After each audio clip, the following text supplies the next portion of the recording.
For me, it was one of, I always seem to get it back to front, but it was Colin Hutton had visited Australia to catch up with Alan Fitzgibbon and Bobby Smithies, who of course had been at Rovers in '73. And Illawarra was playing against St George at the then Cogger Oval. And after the match, I happened to speak to Colin, and as he points out, the story was that I was talking to him and Alan Fitzgibbon at the time, so I'd love to go back to England at some stage if it's ever available, because there was a ban on at the time. Anyway, ultimately from there, the opportunity came about. Colin Hutton read an article written by Graham Lowe, I think, in one of the papers, that there was another Mark Graham back in New Zealand, and I think Colin contacted Graham Lowe and just found out a little bit about me, and then all of a sudden I got a phone call at my work. So that's how it happened. In '82, and we're touring Australia, and Colin happened to be there, and I sort of indicated that I was interested in coming over to England to play, and I think, I got an injury. I think Paul Harkin may have got injured, and he rang me in October '82, and I ended up within a couple of weeks I was on the plane to come here. For me, it was I was talking to Gordon after one of the Test series against the Aussies, and he's telling me how good it was over here, and we'd had a pretty ordinary season down at Illawarra, and I was probably looking for a change, and so Gordon had a talk with Colin, and I got a ring a few days later, and so at the end of that season I was on my way to LKR. Mm-hmm. And how did your time at Rovers compare to the rest of your career? It was just amazing coming back over here, because we played touch at training, and Roger Millwood let us sort of play our own game out there. With the guys, the plumbing guys here, the great ball skills and that they had, it suited my game, where it wasn't sort of just so much bash up the middle, and I had an amazing time playing with all these great players here, and the fans, they made our wives really welcome. So it just fitted in pretty good, really. Gordon? How did it compare to your time in your career? Totally different from my experience playing back home, because the fans, they're just unbelievable over here. The noise that they made, and that, the crowds are obviously a lot bigger than playing. Yeah, it was an amateur game back in New Zealand, so the crowds were much smaller, and the noise and atmosphere in the games in England was something they just had never experienced, really, apart from being on when we toured here in 1980 with the Kiwis. Repeat the question. How did your time at Rovers compare to the rest of your career? Was it the best time of your career? Or? Yeah, no, that's fine.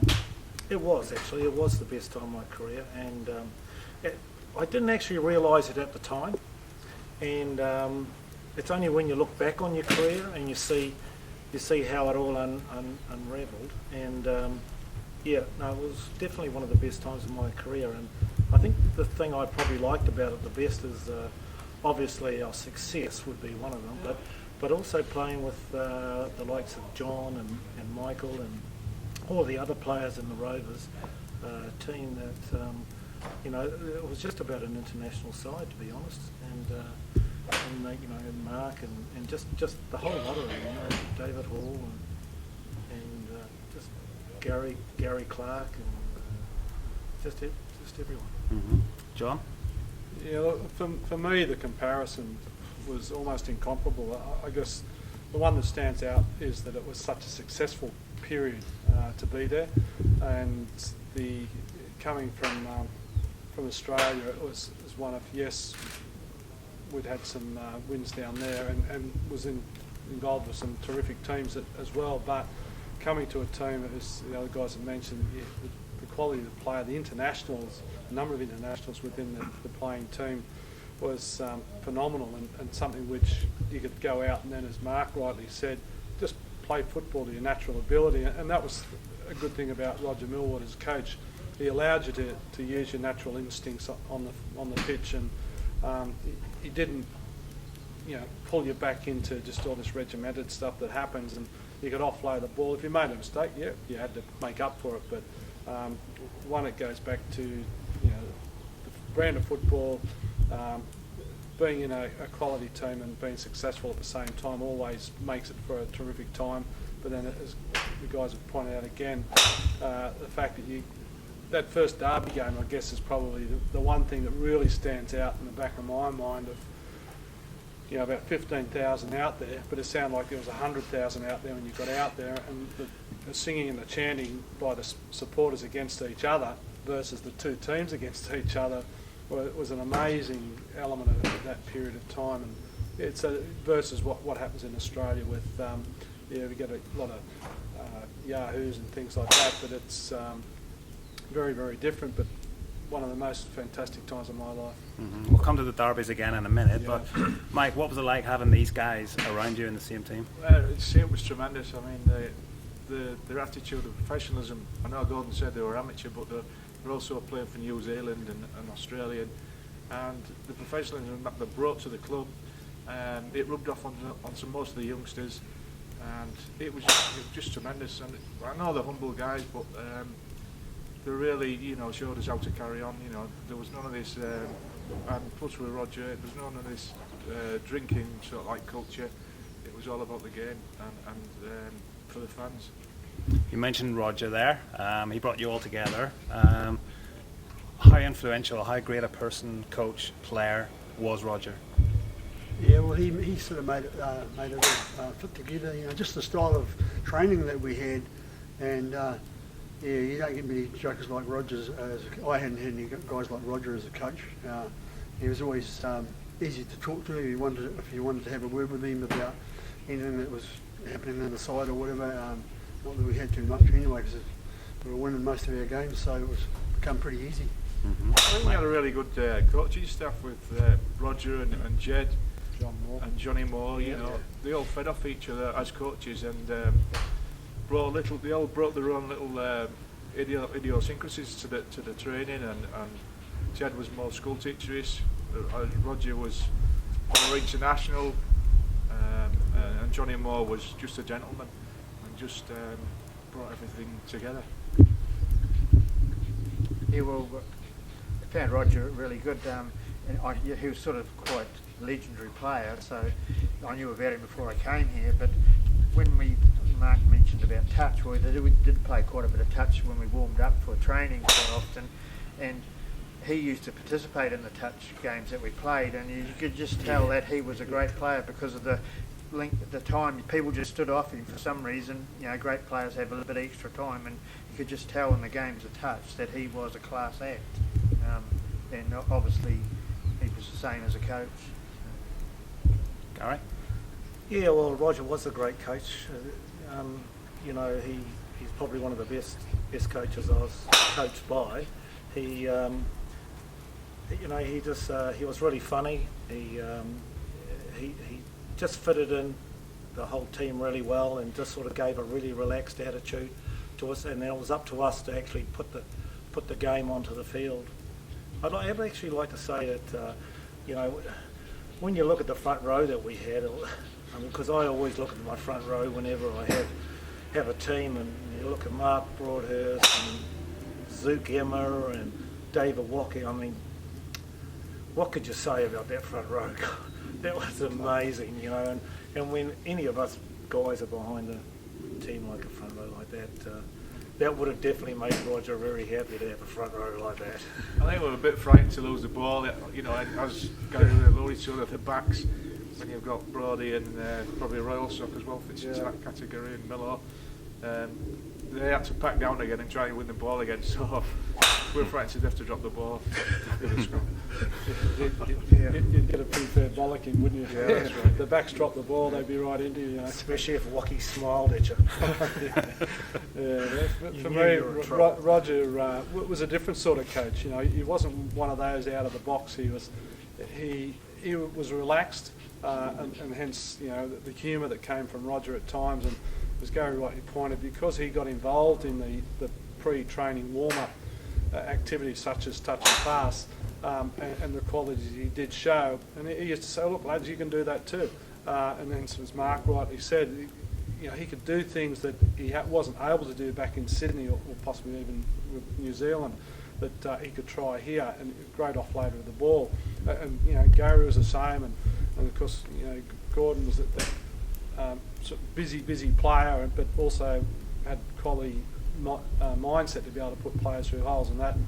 Smudger speaks about professionalism. Well, I think with where Mike's come from and what Roger brought to the team from being a player to being a coach was that professional attitude. And I know when Roger played in Sydney at Cronulla, he showed that professionalism out there, and I think that then evolved into what his coaching abilities were back here in England at Hull KR. And so it was easy for us to blend into the team because Roger and his team, his coaching team, made it so easy. Mm-hmm. And how good was it, Sean, seeing Roger after all these years? Oh, terrific! Yeah, look, unfortunately he's a little bit of poor health, of course, but that said, his inner self came out. His personality was still there, and he spoke very, very well and spoke highly of everyone in his time, of course, involved with the club as a player and a coach. Terrific to catch up with Roger, and as it was with everyone else. Mm-hmm. It's been 4 years since you've seen him. Yeah. Gary, it's been 20 years since you've seen him. How was it? He definitely changed a lot, but he was still definitely full of humour, and I definitely liked the way he spoke. Actually, he spoke very well at the dinner. I think that he come across very well. Mm-hmm. Gordon? It was a bit of a shock to see Roger because I haven't seen him for a long time. When was the last time you saw him? 94, so I was back over. I've seen him at a dinner that year, but he's certainly had some health issues, but it was pleasing to see he hasn't lost his sense of humour. I was quite surprised he was joking with the people on Sunday, particularly on Sunday at the game when we went to Castleford. It was good to see that he's still in good spirits and that with the health issues that he's had. Mm-hmm. Mike, you'll have seen Roger more often than these guys. Yeah. How happy was he to see the guys back over? Well, the way we arranged it, Roger actually didn't know that the guys were coming over. It was just a reunion for local guys, as it were. But we kept it as quiet as we could. And when he came into the room, he was sort of pointing all over the place, and it was with his health, we didn't think that would be an issue really, because we know what Roger's like, and it was just fantastic just to see him, see his little face lights up. Mm-hmm. Mark, how did it feel to see him again after all these years? Yeah, well, it's been 27 years since I last seen him, but Roger's just Roger, and he doesn't talk a lot, but what he says he means, and you sort of get through you pretty quick. But I've always just found him pretty much the same again, really. Mm-hmm. Yeah, it's easy to talk to, Yeah. Now you're back in Rovers. You know what Rovers means to the city. Yes. What does Rovers mean to you? Yeah. Well, for me, it was one of the best. It was when we had that side together. It was the best time of my life as far as football went, and not only that, they made it good for the wives too. They used to always put a coach on for the wives, and it keeps them happy. And then while they're happy, we're happy as well. So the whole thing was just hard to believe. That we could gel so good together without even trying. And we all played for each other. We had a lot of fun off the field as well, and it was easy. Yeah. And we had success, and so we were enjoying it. And fast forward to today. Yeah. What does Hull KR mean to you now? Still play a big part in your life? Yeah, well, great memories. The game's changed a lot, since we played here, and so I think we were just playing in a different era, and that's probably gone now. But it's nice to come down and see the club. It would have been nice to see them win the other day, but the good thing for me was just meeting everyone else again and seeing all the whole coaching, and Colin Hutton still ticking over there, and good to see him and that. We great friends, and we've got great mates, and when we linked up again, it was just easy. We could have gone out and played with apart from hobbling around there like old guys, but that's what it was like for us. It was amazing to see everyone, and just great. Mm-hmm. Gordon, what does Hull KR mean to you today? It was just probably coming back here. It's been surreal, really. The fans, it's as though we haven't gone away. Come back here, it's as though we're still playing. You go down the street, they stop and talk to you, ask you questions and that all the time. and you know, at the game the other day, they wanted photos and want to talk to you all the time. It's just like we haven't finished playing really. You know, it's just probably quite humbling to see how they, what they feel about us after the years we were here. And obviously, I had 6 seasons, and they were probably, well, you know, some of the best seasons I've ever had in rugby league. No doubt about that. Mm-hmm. Gary, okay, what does it mean to you today? Yeah, it means a lot to me today to come back here, and I mean, we've all come back here, and all the wives have just got together like they haven't been away either. It's just you know, quite amazing, you know, because they all enjoyed their time over. Hopefully, speaking for all our wives, but they, as far as I'm concerned, they all enjoyed their time here, and I think that that's really important, and it does make you know, everything so much easier, you know, for us when we're playing the football and taking out long hours and things like that. But it did mean a lot to me to see the fans, because the fans to me are basically what it's all about. You know, I played some of my best football here I've played in my career, so to come back here and you know, grab the odd signature and the odd photo, it's just been great. You know, I just loved it. Mm-hmm. John? Yeah, Simon, for me, coming back to Hull KR is always a very, very meaningful visit. The club itself will always be the rugby league club, football club, but the changes that have occur and evolve, I think, make the club and its growth. I'm sure that every supporter would love to be back there in the late 70s and 80s and have that sort of success. That will come. It's in a growing period, but coming back here and, as the guys said, being able to meet up with old mates who have played the game with previously, then see some of the new lads and meet some of them at the same time, gives you that bond that, you know, comes across the ages, and then, as Gary rightly said, the supporters made it as though it was yesterday, last week, last year, sort of thing, and then I guess the best example of that was when we went to Cass for the match, and going to the local Smallthorpe, was it? Smallthorpe, Working Men's Club. Yeah, Working I Men's took him, Club. but we went there because cheap beer, because God might get his hand in his pocket.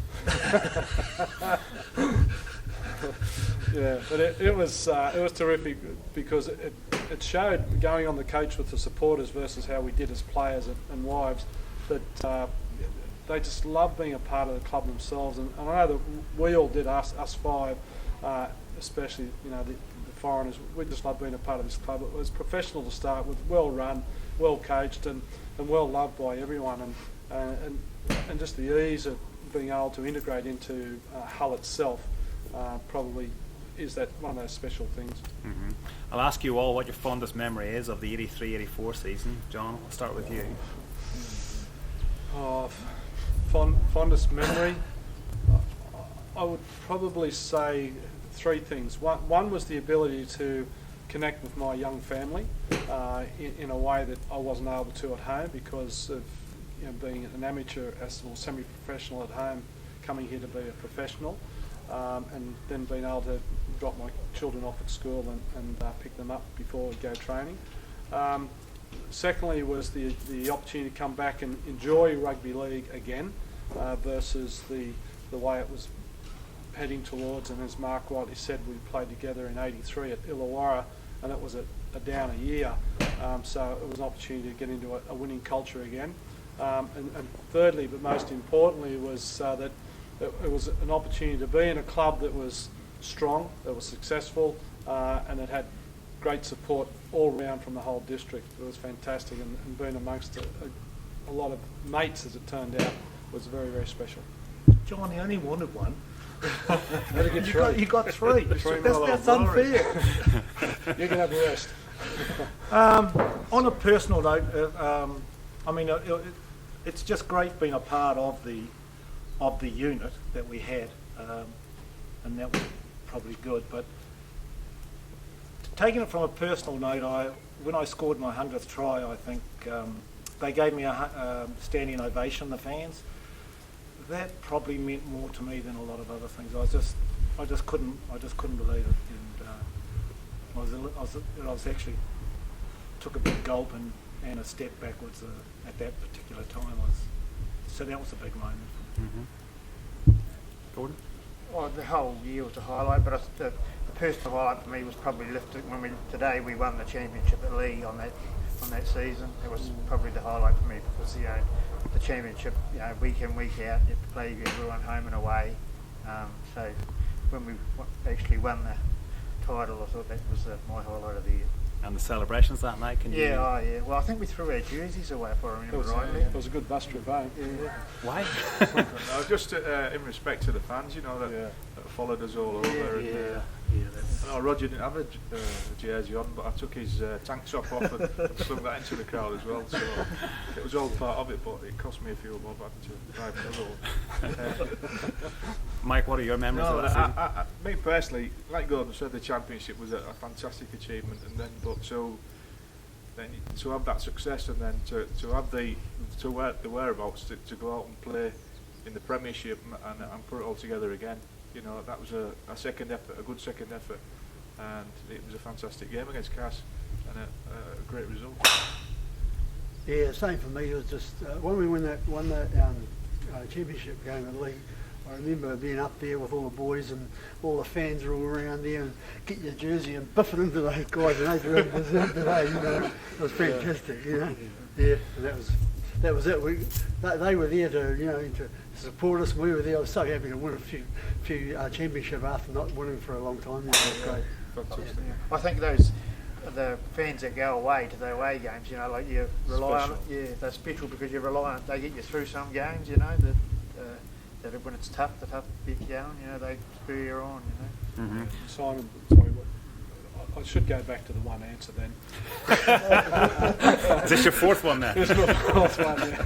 Would be probably, top it off, as much as the championship was great. The Premiership final was probably, for me, the highlight, notwithstanding the fact that what was the first overseas player to win the Harry Sunderland, but it was just a magnificent win, and coming from Australia, the Premiership was always the biggest trophy to win.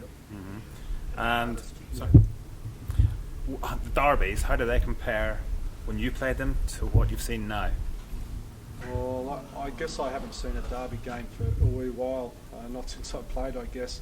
But I probably have watched it on TV once or twice over the years, and I guess you don't get the atmosphere. But as I said in one of those earlier questions, the derby to me said it all about Hull itself and about the club, and their supporters. It meant everything to everyone, and the players went out there and they just gave their all. And for me, it was one of, I'm not going to let these guys down. You just give your backside for it. Well, to me, derby match, I was thrown into one just about straight away. Just about got off the plane, drove up from London and thrown a football jersey on. It was, it's quite an amazing thing, where the whole town sort of talks, and banter for the week, and the excitement around the town, and the Hull FC teams, both of them, and it's a lot of it's good humour, and there's lots more pressure on. There's especially for the local guys that know that, like Michael. And it's a really big day, and it is special without a doubt, those games, and there definitely a lot more goes into it, than the normal game. That's for sure. Gordon, how was the intensity of the derbies back then?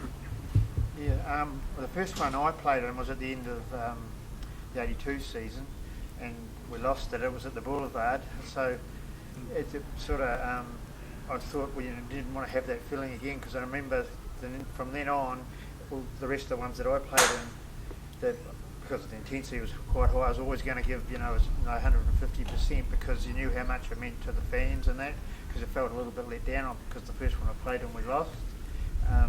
And in the derby games, a lot of times it wasn't the team that was the favourite that won. We went into a lot of games when we were underdog, and we won quite a lot of them, and that was because the players lifted, you know, just give that extra effort, and I think that's, you know, just shows you what it means to people, because you can lift and you come out winners, even though you might on paper you mightn't be the best team. Mike, obviously you've seen a lot more of the derbies recently. How do they compare to the ones that you played in? I think they're still intense, and it still means a lot to the players who are playing now. I mean, I know Mike Wayman, you couldn't get him off the pitch in the last derby because he was soaking the atmosphere up. It was just tremendous. When we played, it was exactly the same. There's very little, you know, comparisons. You know, that's good to hear. That, you know, that go away from that. It's, I mean, I was working at the time, so I got a lot of banter and everything at work, so I had to put up with all that, and you know, you couldn't go around hitting everybody. It was a case of I'll show you on the field what you know what's going to happen, and you know, the supporters was something special on that day. They always are. Absolutely.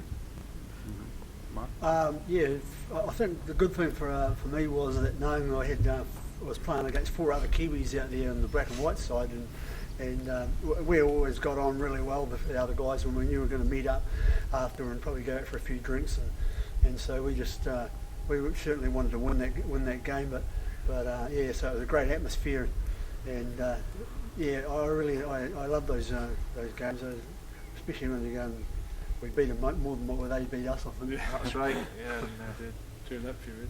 we already got a few free beers off, I'm sure, off James. They had to pay for dinner. Yeah, that's right. Yeah. Nice one. So it's just great to be back. Yeah. Yeah, absolutely. Great to be back. I couldn't ask for a better opportunity to come back. 30 years of memories, all into one night in a few days, and catching up with these lads has been fantastic. And when will you be back again? 3 years. I don't know when I'll be back again, to be honest, but hopefully we will, maybe on the next 10-year reunion. Well, I'd be really happy about that. I'd just like to say thank you to all the fans that have always supported me over the time. I'd like to say that I gave my effort at the time. I gave 100% that I could give, and I've always done that. It doesn't matter who I played for, and I've given that to the whole KR too. So I'd just like to say thank you to all of you for having me over here. It's been absolutely brilliant.